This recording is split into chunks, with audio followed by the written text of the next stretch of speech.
The mummies allegedly were found in caves. I know that's not true. That's a cover story. I'm friends with the individual who's at the beginning of the story. The story actually begins with him. His name is Thierry Jamin, and he's a French explorer, researcher and explorer who lives in Peru. He lives in Cusco, and he has an organization called the Incas Institute, based in Cusco. And Thierry Jamin is a serious explorer. His objective is he wants to discover Paititi, which is a legendary lost city of the Inca. And this has been his mission for years. And he's in his pursuit of Paititi, he's made some critical discoveries. He's discovered some very interesting things, including at Machu Picchu. So in 2015, I'll summarize very, very briefly here.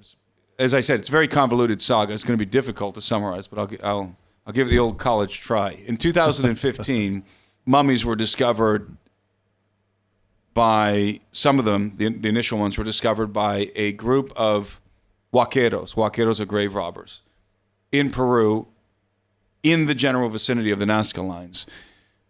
This group contacted Thierry and the Incas Institute. Thierry was able to analyze some of these mummies, and I should describe what they're like. Some of them are the initial ones that were discovered are small, about 2 feet tall, thereabouts. There's a bunch of different mummies. Okay, so you have small ones that they call these the reptilians or the reptids or something like that, and they think that they're reptilian because they have scales. You can see their skin is preserved, and it appears to be scales like on a snake, or a reptile or lizard. That's a larger one, but the smaller ones. Also, some of them have eggs, apparently, and they're all tridactyl. They all have 3 fingers. Okay, so this one is called Maria, and they call her Maria/Mario now because originally they thought it was a female, and now they're not sure.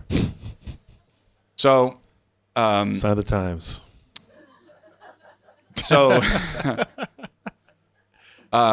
This specimen is obviously it's tridactyl, 3 fingers, 3 toes, and you can't see it from this angle, but she has an elongated skull. Yeah, and the orbital sockets are obviously very large, and she's got a very small nose, but she has puckered lips. That's interesting, and I'll tell you why in a minute. Lip filler. Yeah, pucker. Yep, that's Botox. All that's right. proof of ancient Botox. Ancient Botox. So, there's other anomalies, anatomical anomalies, but understand that there's about 15 mummies that are publicly known right now. 15, and some of them are small, some of them are large, like Maria, and the way that the Incas Institute classifies these mummies, because most of them have gone through the Incas, have come to the Incas Institute. The Incas Institute donated 4 of them to the University of Ica. That's where Maria is currently. That's where I saw this. We're going to call them mummies for the sake of not having to say desiccated bodies 1,000 times or desiccated corpses.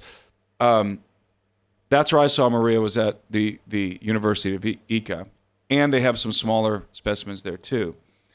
But the Incas Institute has classified 3 kinds of mummies: the reptilians, then they have one that they call the insectoids, because it seems to have like wings, and then they have what they call the hybrids, and these ones they would classify as the hybrids.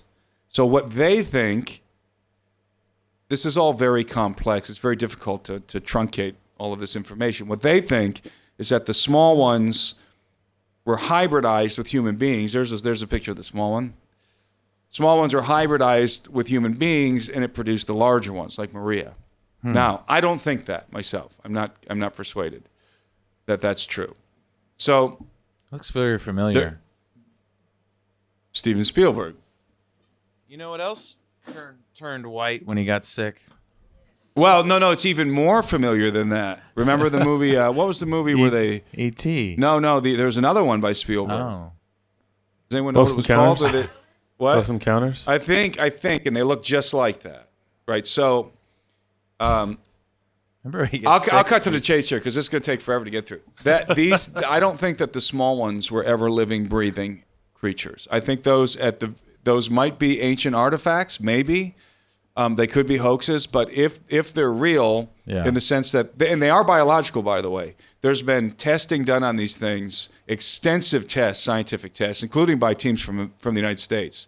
Very prestigious scientists have been involved in this. I think you guys interviewed Josh McDowell, his father. John McDowell is an award-winning forensic scientist. Yeah. Award-winning. I don't think there's a better forensic scientist out there than John McDowell. Yeah.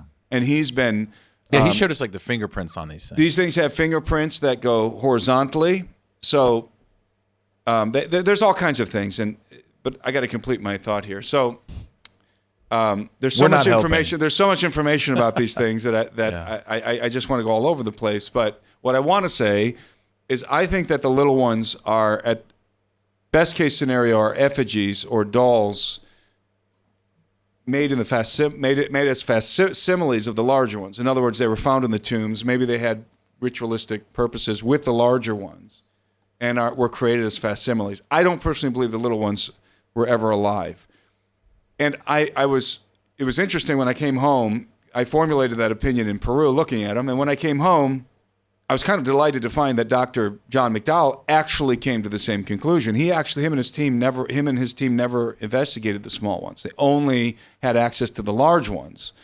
And he said in an interview he was not really interested in the small ones because just the cursory observation of their skeletal structure is enough to conclude that it wouldn't have worked. It wouldn't have worked. Like they could not have been functional living beings based just on their skeletal structure. Whereas the large ones are very compelling. Okay, so one thing I can tell you guys for sure about these things, and I'm sure Josh probably told you guys this as well, there's nothing fake in these mummies. There's no plastic. There's no epoxy. There's no glue. There's no metal wire. Nothing is stapled or fastened together in an artificial way. 100% biological material. That is known without question. That is not in doubt. 100% biological material to all of them, the little ones and the large ones. So everyone who's analyzed these things, and we're talking, there's been American teams, Mexican teams, Japanese teams of scientists, they have all concluded conclusively, and this is what they're willing to say officially, they have not discovered any evidence of a hoax. And that's the first thing. And the second thing, all of the material is biological. Okay. So CT scans have been done, X-rays have been done, dissections have been done. Genetic analyses on various species have been done. The genetic analysis, generally speaking, for these mummies, 30% human DNA, 30% human, 70% anomalous. Oh, man. But there's also, and this is getting back to the puckered lips of Maria right there, they've also discovered chimpanzee and bonobo DNA. So if this is a hoax, why would they? How in the world would they get their hands on chimpanzee and bonobo DNA in Peru? There are no chimpanzees how old do you think and bonobos. These things are? That's a good point. They've also been subjected to carbon dating. They are between approximately 1,000 to 1,500 years old, somewhere in there. Not that old. So, what we can say definitively about these is that all biological material, nothing fake, no glue, no epoxy. The skeletal structure of the large ones it gives you the impression when you're standing next to it, like I was, that this thing was alive. The skeletal structure of the small ones, not so much. The opposite, in fact. There's no way this thing was alive. That was my impression. So don't discount the little people. I am discounting the little people. Okay. Oh, man. So I think that the little ones are actually probably composites of different animals, That's my own opinion. I don't know if any scientists have concluded that. You can see in this picture of the little one here on the chest, there's a metal implant, and that the metal on the chest, and on some of the larger mummies, there's one particular one has an implant in the forehead. And I'll spend just a couple more minutes here, and then we'll move on, because you guys already talked about this on your show. The implant there on the chest.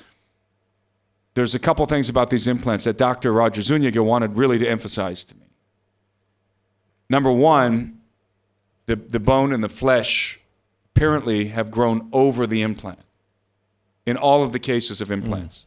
There's sinew, there's tissue that's grown over the implant. Well, the only way that happens is if whenever that implant was implanted, something was alive. It was alive, yeah. Now, whether that means that the tissue was alive and it was a different animal, and then they dissected it or whatever. But it just means that the tissue was alive when the implant was implanted. And then the second thing is that some of these metal implants, they have gold, silver, platinum, different metals, and they have osmium. Osmium is a very rare metal, and it doesn't have any use. It's relatively new discovery. Osmium only goes back to like the late 1800s. And it's only used it only has one use ever. It's only ever had one use, even today. The only application of osmium is in communication devices. Well, that's weird. That's weird. So that's weird. So there's obviously a lot of mystery here. You can see the implant in the hand there too. And there were large hands discovered, like really big ones, that would have belonged to 9-foot tall, 10-foot tall aliens, or whatever these are. Yeah. And I was told that one of them had been proven to be a hoax, probably because it contained kind of epoxy or something. So this is a big mystery. It's super controversial. Like on if you engage with people on X, social media about these mummies, you're going to get people who are diehard believers in them, and then you're going to get people who are convinced they're hoaxes. And I'm somewhere in the middle. I do believe that the larger ones, I am more persuaded than not, let's put it in these terms, that the larger ones were living, breathing creatures. Hybrids? Very possibly hybrids of some kind. And I'm going to say this one last thing. Two of the larger mummies, including one of them is called Montserrat, have fetuses. Yeah. Yeah. Okay, Montserrat is pregnant. She's covering her womb. And I believe one of the Mexican doctors who was on a team analyzing that particular specimen noticed that the hands are covering the womb and suspected that she might be pregnant. And so they did the CT scan, and sure enough, pregnant. The fetus looks just like them. Elongated skull, large eyes, 3 fingers. Okay, so if these are hoaxes, these are the most intricate, sophisticated hoaxes ever perpetrated in the history of archaeology. Yeah. There's no question about that. I have been told that some of the professors at the University of Ica told me, now I haven't been able to confirm this, that there are like hundreds of these things.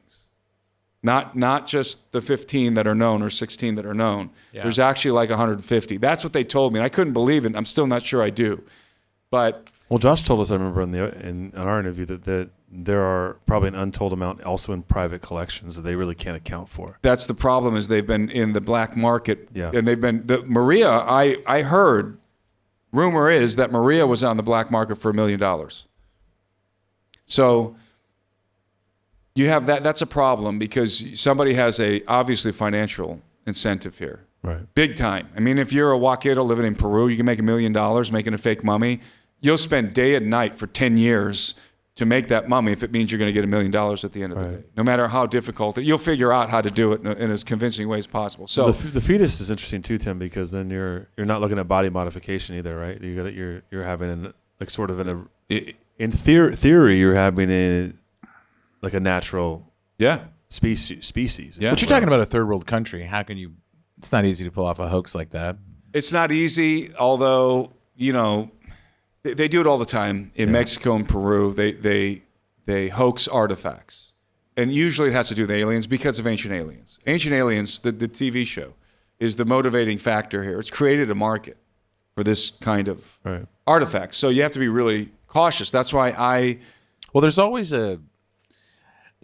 like a explanation story of how anything's hoaxed. In the Patterson Gimlin footage, there's a guy in a suit, right? But then you compare the two, and they don't. Do you think there's some sort of like trying to red herring stuff, trying to get people off the trail? Yes, that's a good point. And I said that I would wrap this up a long time ago. Yeah. I've heard this before. What are we, 38 minutes? I got a good transition. No, here. this is a good point, though. This is a good point, though, because there's so much data here. I mean, I've gone through the whole, and I'm making a video on my YouTube channel going through the whole timeline of this thing. There's just so much data about these things. The Ministry of Culture has tried to take the specimens that are in the University of Ica, forced entry, tried to seize them by force 6 times. Yeah. 6 times. In 2023, when they made their last attempt, a couple of these things showed up at an airport. And they were, diminutive figures. They looked like the little ones. And they were dressed in traditional Andean garb, right? So they looked like dolls. The Ministry of Culture confiscated them, dissected them, and was very excited because it could finally go out to the public and say, we now have proof that these alien mummies are fake. Because the bones were held together by epoxy, by glue. Because there was, metal and plastic or whatever. There was non-biological material inside. And the whole world got the memo. This was a big news at the time in 2023. Peruvian Nazca mummies or Peruvian alien mummies proven to be a fraud based on the ones that were confiscated in the airport.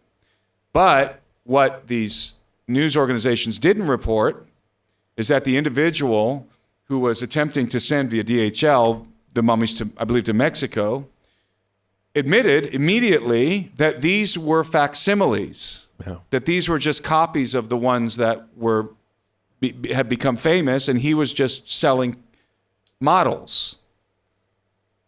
So I think, personally, it's very possible that the Ministry of Culture orchestrated that whole thing to try and dispel the interest in these mummies, to try and quell the interest in these mummies.